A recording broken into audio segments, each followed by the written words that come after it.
It's another history channel video. Woo!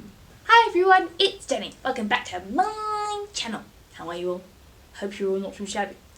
I am back for a more general history book recommendations. I've done a specific Victorian thing, 'cause as you know that is my jam, but I like other history too. So, without further ado, here is a random assortment of 5 books that I like that are historical.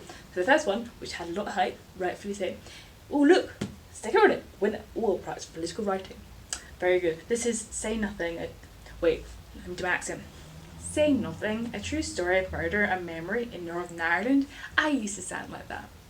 Aren't you sad I don't sound like that? Although no one would probably understand me. Anyway, it's by Patrick Radden Keefe.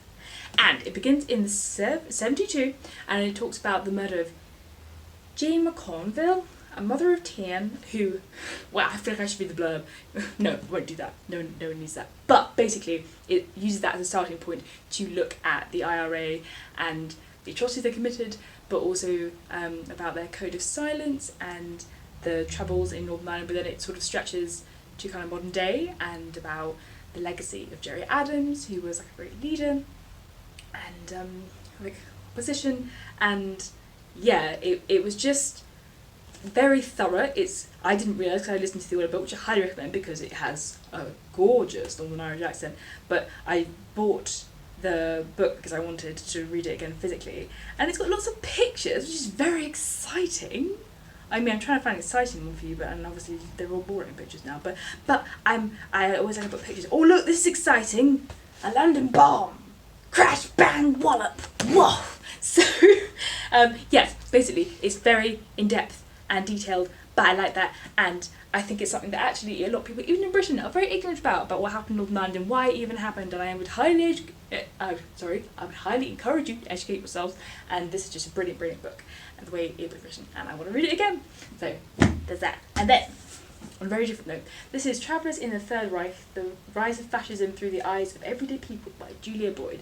So this is looking at people from all over the world who were travelling in Germany in the Third Reich in the 30s and saw the rise of Hitler and the Hitler Youth and fascism and the brown shirts and all of that. But what I was really impressed about is that I thought it was just going to be quite Western and just white Europeans, that they talked about their experiences, but actually no, it had a lot of Chinese people, it talked about Americans, it was actually a really good breadth of different nationalities that talked about their experiences here. My favourite chapter was on the Berlin Olympics in 1936, yes, and that was really interesting how it talked about the other countries being more openly anti-Semitic, like America, and how Germany at that point was just trying to cover it up and pretend like everything was fine, but the other countries were actually being more openly hostile to Jews. So it wasn't just a German thing, sadly, and that was something I'd never thought about before, and it was just really fascinating how it builds towards the war, and hearing about the intensifying violence and expectation to Heil Hitler, even when we weren't comfortable with it, we weren't a citizen of the country, so that was a really interesting read. And then this is Love Letters of the Great War, which is edited by Mandy Kirkby. But I again really like this because it doesn't just look at British or French or German. There's like Hungarian and Turkish and all sorts of nationalities of soldiers in here, and it really does show both sides of it. And my favourite letter is possibly the one where a German wife writes to her commander to let her husband come home because she's really sexually frustrated, and I just think that's amazing. And you see his like response to her saying sorry, but can't really send him home just so he can have sex with you. But I thought it was amazing that a wife did that, and that he responded like in such good humour. And obviously a lot of it is really poignant too. But I think it's organised in years. Gosh, it's a few years since I've read it. No, it's not, I am wrong. But it was really, I don't know, it kind of is. The last section is like end of the war, yeah. So it begins with people saying goodbye to their loved ones going off to war, and then ends with them coming back. And there are some like kind of like childish drawings to their fathers and things like that. So it's really beautifully put together, and there's something really special about reading letters. I think I'm old-fashioned and I really like letters. I think there's something so beautifully personal about that, and to read someone else's correspondence is just like kind of a privilege in a way, and the fact that someone would have trawled through the archives to find all of these and have read hundreds of thousands of letters to compile this is amazing. And then we have a book that is called Written in History, Letters That Changed the World by, oh gosh, he's probably French, Simon Sebag Montefiore. He probably isn't French, who knows? I always get someone's name wrong in the video, so that's fine.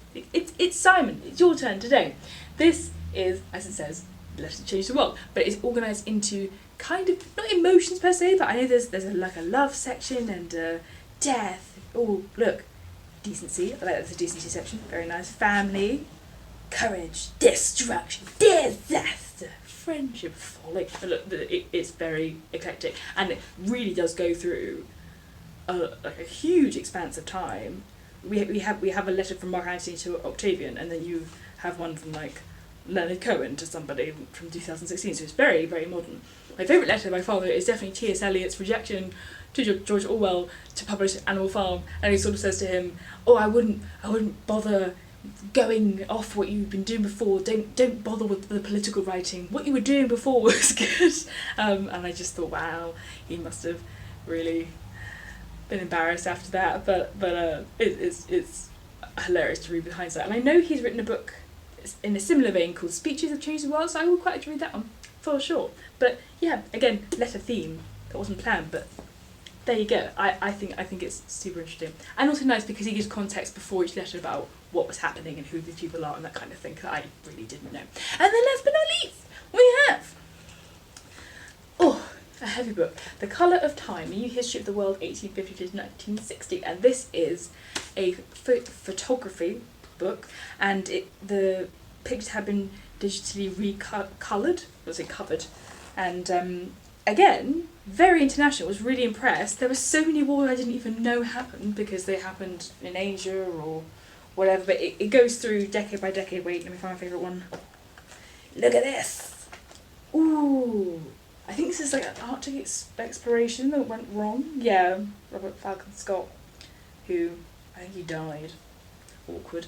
But it's beautiful and just really special to look at history in literally a new light, and I think photography is like one of the best ways to tell history, so I guess this kind of starts from when photography became a thing, or more popularised, and I really did learn so much.